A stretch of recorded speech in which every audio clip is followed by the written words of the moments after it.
Hi, నా పేరు శివకుమార్ రెడ్డి. నేను ఇంతకుముందు డెవాప్స్ పైన జనరల్ అవేర్నెస్ కోసం చాలా వీడియోస్ చేశాను. నాకు చాలా రిక్వెస్ట్ వచ్చాయి డెవాప్స్ రోడ్ మ్యాప్ గురించి చేయమని. డెవాప్స్ రోడ్ మ్యాప్ అనేది సింపుల్గా ఒక 3-4 మినిట్స్లో చెప్పేది కాదు. అలా చెప్పినా కూడా మీకు అర్థం కాదనమాట. సో దానికి కొంచెం టైం తీసుకొని నేను మల్టిపుల్ వీడియోస్గా చేయబోతున్నాను. సో ఇప్పుడు ఈ వీడియోస్లో ఏంటంటే డెవాప్స్ కాన్సెప్ట్ అంటే ఏంటి, డెవాప్స్ అంటే చాలా మంది టూల్స్ అనుకుంటారు, అది కాదు, అది ఎక్స్ప్లెయిన్ చేయబోతున్నాను.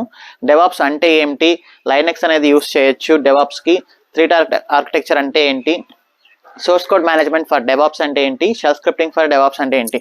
సో ఈ కాన్సెప్ట్స్ పైన నేను ఈ వీడియోలో డిస్కస్ చేస్తాను. వీడియోని స్కిప్ చేయకుండా ఎండ్ వరకు చూడండి. ఇంకా మల్టిపుల్ వీడియోస్ అనేవి ముందు రాబోతున్నాయి. సో ఫస్ట్ ఈ కాన్సెప్ట్స్ అనేవి బేసిక్స్ అనమాట. దీని తర్వాత next continuous integration, configuration management, continuous deployment, continuous scanning, continuous testing, ఇలా చాలా వీడియోస్ అనేవి వస్తాయి. సో ప్రజెంట్ ఈ వీడియోలో అయితే ఇవి డిస్కస్ చేద్దాం. ఫస్ట్ డెవాప్స్ రోడ్ మ్యాప్లో భాగంగా ఫస్ట్ నేను ఇచ్చే క్లారిటీ ఏంటంటే, డెవాప్స్ అనేది నెంబర్ ఆఫ్ టూల్స్ కాదు. చాలామంది డెవాప్స్లో 100 టూల్స్ ఉంటాయి, చాలా టూల్స్ ఉంటాయి, ఆ టూల్స్ అన్నీ ఎలా నేర్చుకోవాలి అని చాలామంది భయపడుతుంటారు. కానీ డెవాప్స్లో ఎన్ని టూల్స్ ఉన్నా కూడా మీరు నేర్చుకోవాల్సింది కాన్సెప్ట్ మాత్రమే. కాన్సెప్ట్ అనేది ఎప్పుడూ పర్మనెంట్, టూల్స్ అనేది పర్మనెంట్ కాదు. ఈరోజు ఒక టూల్ పాపులర్ అయితే రేపు ఇంకొక టూల్ వస్తుంది, ఎల్లుండి ఇంకొక టూల్ వస్తుంది. సో మీరు టూల్స్ నేర్చుకుంటూ పోతే ఆ లెర్నింగ్ అనేది కరెక్ట్గా ఉండదు. సో మీరు నేర్చుకోవాల్సింది కాన్సెప్ట్ మాత్రమే. వన్స్ మీరు కాన్సెప్ట్ మీకు బాగా అర్థమైతే మీరు ఎన్ని టూల్స్నైనా ఎన్ని టెక్నాలజీస్నైనా కూడా హ్యాండిల్ చేయగలరు. ఫర్ ఎగ్జాంపుల్ ఏంటంటే, సోషల్ మీడియా అనేది ఒక కాన్సెప్ట్. ఇంతకుముందు సోషల్ మీడియాలో ఆర్కుట్ అనే ఒక అప్లికేషన్ ఉండేది, గూగుల్ వాళ్ళది. దాని తర్వాత ఫేస్బుక్ వచ్చింది, దాని తర్వాత ట్విట్టర్ వచ్చింది, దాని తర్వాత వాట్సాప్, ఇవన్నీ చాలా వచ్చినాయి. ఇప్పుడు ఫేస్బుక్ ఆల్రెడీ ఆల్మోస్ట్ డౌన్ అయిపోయింది. మోస్ట్లీ వాట్సాప్ అండ్ ట్విట్టర్ ట్రెండింగ్లో ఉన్నాయి. రేపు ఇంకొక టూల్ వస్తుంది, ఎల్లుండి ఇంకొక వెబ్సైట్ వస్తుంది. సో అలానే సోషల్ మీడియా అనేది కాన్సెప్ట్ మాత్రమే, టూల్స్ అనేది ఎప్పుడు చేంజ్ అవుతూ ఉంటాయి. సో మీరు కాన్సెప్ట్ని అర్థం చేసుకుంటే ఎన్ని టూల్స్నైనా ఎలాంటి టూల్స్నైనా ఈజీగా హ్యాండిల్ చేయగలరు. సో నేను ఈ రోడ్ మ్యాప్లో టూల్స్ కంటే కూడా కాన్సెప్ట్ మీద ఎక్కువ ఫోకస్ చేస్తూ కాన్సెప్ట్ ఏంటో మీకు చెప్పి, ఈరోజు దాంట్లో ఉన్న పాపులర్ టూల్ ఏంటి, ఫ్యూచర్లో మీరు ఎన్ని టూల్స్ అయినా ఎలా నేర్చుకోగలరు ఆ కాన్సెప్ట్ అర్థం చేసుకుంటే అనే దాని మీద ఎక్స్ప్లెయిన్ చేయబోతున్నాను. సో డెవాప్స్ అనేది కాన్సెప్ట్ మాత్రమే, టూల్స్ అనేది ఎప్పుడు సెకండరీనే. ఓకే, ఇప్పుడు వాట్ ఈస్ డెవాప్స్ అనేది చూద్దాము. సో డెవలపర్ అప్లికేషన్ని డెవలప్ చేస్తారని మనకు అందరికీ తెలుసు. కానీ ఆ డెవలప్ చేసిన అప్లికేషన్ని ఆ కోడ్ని ఎక్కడ స్టోర్ చేయాలి, స్టోర్ చేసిన కోడ్ని కంపైల్ ఎలా చేయాలి, కంపైల్ చేసిన తర్వాత దాని ప్యాకేజ్ ఎలా చేయాలి, దాన్ని మల్టిపుల్ ఎన్విరాన్మెంట్స్లోకి ఎలా పుష్ చేయాలి, అండ్ ఆ కోడ్ కరెక్ట్గా ఉందా లేదా అని ఎలా స్కాన్ చేయాలి, దాంట్లో వల్నరబిలిటీస్ ఉన్నాయా లేదా, తర్వాత దానిపైన టెస్ట్ కేసెస్ ఎలా రన్ చేయాలి. సో ఇదంతా చాలా పెద్ద కాన్సెప్ట్ అనమాట. సో ఈ కాన్సెప్ట్ ఇంతకుముందు మాన్యువల్గా జరిగేది. డెవలపర్స్ రాసినప్పుడు అప్లికేషన్ మనం బిల్డ్ చేసి వాటిని ఈఆర్ ఫైల్స్ గానో వార్ ఫైల్స్ లాగానో పెట్టుకొని వాటిని మాన్యువల్గా ఒక సర్వర్స్లోకి పుష్ చేసి డిప్లాయ్ చేసి ఒక 1 డే డౌన్ టైము, ఇలా చాలా పెద్ద మాన్యువల్ ప్రాసెస్ ఉండేదన్నమాట. సో ఆ మాన్యువల్ ప్రాసెస్ అనేది కొంచెంగా డెవలప్ అవుతూ డెవాప్స్ అనే ఒక ఆటోమేటెడ్ ప్రాసెస్గా తయారైంది. సో దాంట్లో ఏంటంటే, వన్స్ డెవలపరు అప్లికేషన్ని డెవలప్ చేసి పుష్ చేశాక లైక్ గిట్లోకి, అక్కడ నుంచి మనం దాన్ని ఒక పర్టికులర్ ఎన్విరాన్మెంట్లోకి క్లోన్ చేసి దాన్ని కంపైల్ చేసి బిల్డ్ చేసి యూనిట్ టెస్ట్ కేసెస్ రన్ చేసి తర్వాత దాన్ని మల్టిపుల్ స్కాన్స్ ఉంటాయన్నమాట. Static application security testing, dynamic application security testing, static source code analysis, open source scanning, ఇలా మల్టిపుల్ స్కానింగ్స్ ఉంటాయి. ఇలాంటి స్కాన్స్ అన్ని చేసిన తర్వాత ఆ బిల్డ్ చేసిన అప్లికేషన్ని ఒక దగ్గర పుష్ చేసి దాన్ని డిప్లాయ్ చేసి దాని తర్వాత దాని మీద మళ్ళీ ఆటోమేటెడ్ టెస్ట్ కేసెస్ రన్ చేసి, ఇలా చాలా ప్రాసెస్ ఉంటుంది. జస్ట్ డెవలపర్ రాసిన వెంటనే అప్లికేషన్ ప్రొడక్షన్లోకి వెళ్ళిపోదు. సో ఈ ప్రాసెస్ని మొత్తం మనం ఆటోమేట్ చేస్తూ వచ్చిన టెక్నాలజీనే డెవాప్స్ అనమాట. వీటిలో మల్టిపుల్ కాన్సెప్ట్స్ ఉన్నాయి, like source code management and configuration management, continuous integration, continuous scanning, continuous testing, continuous deployment, ఇలా ఈ కాన్సెప్ట్స్ అన్నిటినీ కలిపితే మనకు అది డెవాప్స్ అనే ఒక హోల్ టెక్నాలజీగా తయారైంది. అంతే తప్ప టూల్స్ మాత్రం అయితే కాదు. సో టూల్స్ అనేది ఈరోజు ఒక టూల్ పాపులర్ అయితే రేపు ఇంకొక టూల్ అనేది వస్తుంది. సో ఈ కాన్సెప్ట్స్ అన్నిటిని నేను ఎక్స్ప్లెయిన్ చేస్తూ నేను డెవాప్స్ రోడ్ మ్యాప్ అనేది మీకు ఎక్స్ప్లెయిన్ చేయబోతున్నాను. సో ఓకే, సో ఇప్పుడు లైనెక్స్ గురించి డిస్కస్ చేద్దాము. సో డెవలప్ చేసిన అప్లికేషన్స్ని మనం ఎక్కడో ఒక చోట డిప్లాయ్ చేయాలి. ఆ డిప్లాయ్ చేసే చోట ఏంటంటే సర్వర్స్ అనమాట. సర్వర్స్లో మనకి ఆపరేటింగ్ సిస్టమ్ అనేది మ్యాండేటరీ. అది ఏదర్ లైనెక్స్ కానీ ఆర్ విండోస్ కానీ మోస్ట్లీ ఉంటుంది. సో వరల్డ్లో ఏంటంటే 99% ఆఫ్ అప్లికేషన్స్ లైనెక్స్ సర్వర్స్ మీద రన్ అవుతున్నాయి. ఇంకా 1% ఆఫ్ అప్లికేషన్స్ విండోస్ సర్వర్స్ పైన రన్ అవుతున్నాయి. ఈ మధ్య ఏంటంటే విండోస్ అప్లికేషన్స్ని కూడా లైనెక్స్లో హోస్ట్ చేసే విధంగా .NET ఫ్రేమ్వర్క్ నుంచి .NET కోర్ అనేది అప్గ్రేడ్ అయింది. సో మీరు నేర్చుకోవాల్సిన ఆపరేటింగ్ సిస్టమ్ మ్యాండేటరీగా లైనెక్స్ అనమాట. సో లైనెక్స్లోకి వచ్చేసరికి లైనెక్స్ అడ్మినిస్ట్రేషన్ టీమ్ అనేది ఎప్పుడూ సపరేట్గా ఉంటుంది. మీరు సపరేట్గా లైనెక్స్ అడ్మినిస్ట్రేషన్ నేర్చుకోవాల్సిన అవసరం లేదు. లైనెక్స్లో ఇంటర్మీడియట్ నాలెడ్జ్ ఉంటే సరిపోతుంది. లైనెక్స్ కూడా ఒక పసిఫిక్ ఓషన్ లాంటిది అనమాట. అది అడ్మినిస్ట్రేటర్స్ కూడా పూర్తిగా రాదు. సో డెవాప్స్ ఇంజనీర్స్కి ఏంటంటే ఒక ఇంటర్మీడియట్ లెవెల్ ఆఫ్ నాలెడ్జ్ సరిపోతుంది. సో మీరు వర్క్ చేసేటప్పుడు ఇంకేదైనా ఎక్స్ట్రా కాన్సెప్ట్ అవసరం అయితే మీరు గూగుల్లో సెర్చ్ చేసుకొని చేసుకోవచ్చు. అంతేగాని లైనెక్స్ మీద మీరు పూర్తి కాన్సన్ట్రేషన్ చేయొద్దు, ఎందుకంటే అది నెవర్ ఎండింగ్.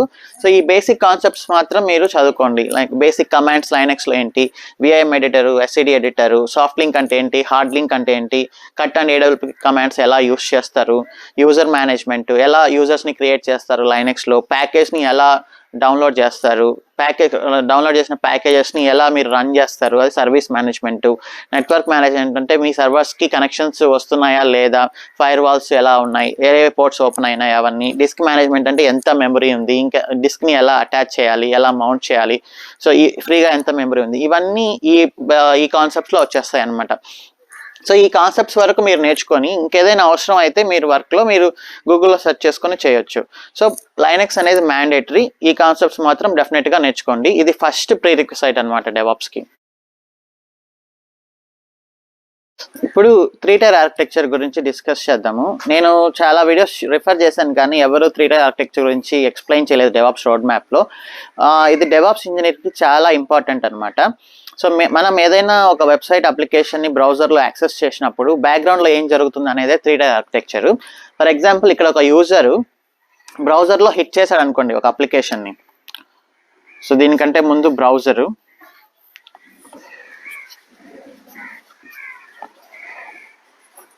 సో బ్రౌజర్ ఒక ఫర్ ఎగ్జాంపుల్ facebook.com అని మీరు గూగుల్ క్రోమ్లో కొట్టిన తర్వాత ఆ రిక్వెస్ట్ అనేది ఫస్ట్ లోడ్ బ్యాలెన్సర్కి వెళ్తుంది. లోడ్ బ్యాలెన్సర్ ఆ రిక్వెస్ట్ని తీసుకొని చాలా వెబ్ సర్వర్స్ ఉంటాయన్నమాట లోడ్ బ్యాలెన్సింగ్ కోసం. దాంట్లో ఒక ఖాళీగా ఉండే వెబ్ సర్వర్కి ఆ రిక్వెస్ట్ని పంపిస్తుంది. ఆ వెబ్ సర్వర్ ఏం చేస్తుందంటే ఆ రిక్వెస్ట్ని తీసుకెళ్ళి అప్లికేషన్ సర్వర్కి పంపిస్తుంది. అప్లికేషన్ సర్వర్ ఆ రిక్వెస్ట్ని తీసుకొని డేటాని ఈ డేటాబేస్ సర్వర్లోంచి ఫెచ్ చేసి దాన్ని ప్రాసెస్ చేసి మళ్ళీ యూజర్కి అనేది ఇస్తుంది అనమాట. సో ఇది 3-tier ఆర్కిటెక్చర్. దీంట్లో మీరు అర్థం చేసుకోవాల్సిందంటే ఏంటంటే డేటాబేస్ సర్వర్ని అప్లికేషన్ సర్వర్ని ఎలా కాన్ఫిగర్ చేయాలి, ఎలా ఈ రెండింటికి యాక్సెస్ అనేది సెట్ చేయాలి, తర్వాత అప్లికేషన్ సర్వర్కి వెబ్ సర్వర్కి ఎలా కాన్ఫిగరేషన్ చేయాలి, ఎలా యాక్సెస్ అనేది సెట్ చేయాలి, తర్వాత లోడ్ బ్యాలెన్సర్ని వెబ్ సర్వర్తో ఎలా కాన్ఫిగర్ చేయాలి. సో ఈ హోల్ కాన్ఫిగరేషన్ అనేది మీరు నేర్చుకోవాలన్నమాట. ఓకే, సో ఫస్ట్ రిక్వెస్ట్ అనేది లోడ్ బ్యాలెన్సర్కి వెళ్తుంది. లోడ్ బ్యాలెన్సర్ నుంచి వెబ్ సర్వర్కి వస్తుంది. వెబ్ సర్వర్లో ఏంటంటే front end applications like angular JS, react JS ఈ అప్లికేషన్స్ అన్నీ రన్ అవుతుంటాయి. దాని తర్వాత ఇది ఏపీఐ ద్వారా ఏపీఐ కాల్స్ చేస్తుంది అనమాట. సో ఈ ఫ్రంట్ ఎండ్ అప్లికేషన్స్ ఏపీఐ కాల్స్ని అప్లికేషన్ సర్వర్ ద్వారా హిట్ చేస్తుంది. అప్లికేషన్ సర్వర్లు ఏంటంటే Java applications, .NET, Python APIs అనేవి రన్ అవుతుంటాయి. ఈ వెబ్ సర్వర్ నుంచి రిక్వెస్ట్ ఏపీఐ సర్వర్కి వచ్చిన తర్వాత ఏపీఐ సర్వర్ ఏం చేస్తుందంటే డేటాబేస్కి SQL క్వైరీస్ రన్ చేస్తుంది. SQL క్వైరీస్ రన్ చేసి ఆ డేటాని ఫెచ్ చేసి మళ్ళీ తిరిగి యూజర్కి అనేది ఇస్తుంది. సో ఇదంతా 3-tier ఆర్కిటెక్చరు. వీటిలో ఏ సర్వర్ యొక్క ఇంపార్టెన్స్ ఏంటి, ఎలా కాన్ఫిగర్ చేయాలి ఒకదానికొకటి అనేది మీరు ఖచ్చితంగా నేర్చుకోవాలి. ఇప్పుడు స్క్రిప్టింగ్ గురించి డిస్కస్ చేద్దాం. మనం ఇంతకుముందు చెప్పుకున్నట్టు మనం యూస్ చేసేది లైనెక్స్ సర్వర్ కాబట్టి లైనెక్స్లో మనం యూస్ చేసే స్క్రిప్టింగ్ వచ్చేసి షెల్ స్క్రిప్టింగ్ అనమాట. ఇది నేటివ్ అంటారు. నేటివ్ అంటే విత్ ఇన్ సర్వర్లో రన్ అయ్యేది. ఫర్ ఎగ్జాంపుల్ నేను మీకు ఒక సర్వర్ ఇచ్చి దాంట్లో ఫైల్స్ని ఒక చోటు నుంచి ఇంకొక చోటుకి మూవ్ చేయమంటే మీరు మాన్యువల్గా చేస్తారు. అలా మాన్యువల్గా చేయకుండా ఆ కమాండ్స్ అన్నిటిని ఒక ఫైల్లో పెడితే అదే స్క్రిప్టింగ్ అయిపోతుంది. ఓకే, సో దాన్నే షెల్ స్క్రిప్టింగ్ అంటారు. చాలా మంది కన్ఫ్యూజ్ అవుతుంటారు, డెవాప్స్లో కోడింగ్ ఉంటుందా, స్క్రిప్టింగ్లో కోడింగ్ ఉంటుందా అని. కోడింగ్కి స్క్రిప్టింగ్కి చాలా డిఫరెన్స్ ఉంది, నక్కకి నాగలోకి అనుకున్నంత డిఫరెన్స్ ఉంది. డెవలప్మెంట్ అంటే ఏంటంటే డెవలప్మెంట్ అనేది చాలా కాంప్లెక్స్ అనమాట. డేటాబేస్కి కనెక్ట్ అయ్యి దాంట్లోంచి క్వైరీస్ రన్ చేసి సెషన్ మేనేజ్మెంటు, ట్రాన్సాక్షన్ మేనేజ్మెంటు, తక్కువ టైంలో తక్కువ మెమరీ తీసుకొని ఫాస్ట్గా మీ అప్లికేషన్ యాక్సెస్ అవ్వడం, ఇది డెవలప్మెంట్. దీంట్లో కోడింగ్ యూస్ చేస్తారు, కానీ డెవాప్స్లో కోడింగ్ అనేది యూస్ చేయరు. డెవాప్స్లో యూస్ చేసేది స్క్రిప్టింగ్ మాత్రమే. స్క్రిప్టింగ్ అంటే మీరు రన్ చేసే కమాండ్స్ని, మీకు తెలిసిన కమాండ్స్ని 1 by 1 ఒక ఫైల్లో పెట్టేసి ఆ ఫైల్ని రన్ చేస్తే అదే స్క్రిప్టింగ్ అయిపోతుంది. ఫర్ ఎగ్జాంపుల్, ఇందాక మనం డిస్కస్ చేసినట్టు వెబ్ సర్వర్, అప్లికేషన్ సర్వర్ ఉంది. ఆ రెండింటిని మనం కాన్ఫిగర్ చేయాలి. ఆ రెండింటిని కాన్ఫిగర్ చేయాలంటే మీరు కొన్ని కమాండ్స్ రన్ చేసి కొన్ని ఫైల్స్ని ఎడిట్ చేస్తారు. ఆ కమాండ్స్ అండ్ ఎడిటింగ్స్ని మనం ఒక స్క్రిప్ట్లో పెట్టేసి రన్ చేసేసామంటే అది ఆటోమేటిక్గా కాన్ఫిగర్ అయిపోతుంది. సో వాటన్నిటిని ఆ ఫైల్లో పెడతాం.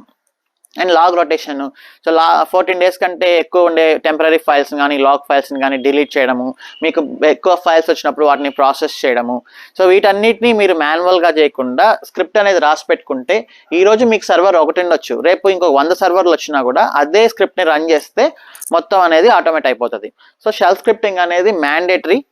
మీరు లైనక్స్ సర్వర్ని యూస్ చేసేటప్పుడు పక్కాగా షెల్ స్క్రిప్టింగ్ అనేది వచ్చి ఉండాలి. అదే విండోస్ అప్లికేషన్స్ అయితే పవర్ షెల్ అనేది. ఓకే, సో షెల్ స్క్రిప్టింగ్ అనేది మ్యాండేటరీ, మీరు దాన్ని పక్కాగా నేర్చుకోండి.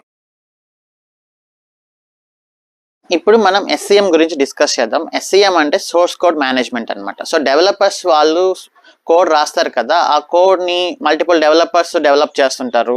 ఆ కోడ్ని ఎక్కడ మనం సెక్యూర్గా స్టోర్ చేయాలి, దాని తర్వాత మల్టిపుల్ డెవలపర్స్ ఒకటే ఫీచర్ మీద వర్క్ చేస్తున్నప్పుడు ఎలా కాన్ఫ్లిక్ట్స్ రాకుండా మేనేజ్ చేయాలి, అదంతా అనేది సోర్స్ కోడ్ మేనేజ్మెంట్ కిందకి వస్తుంది.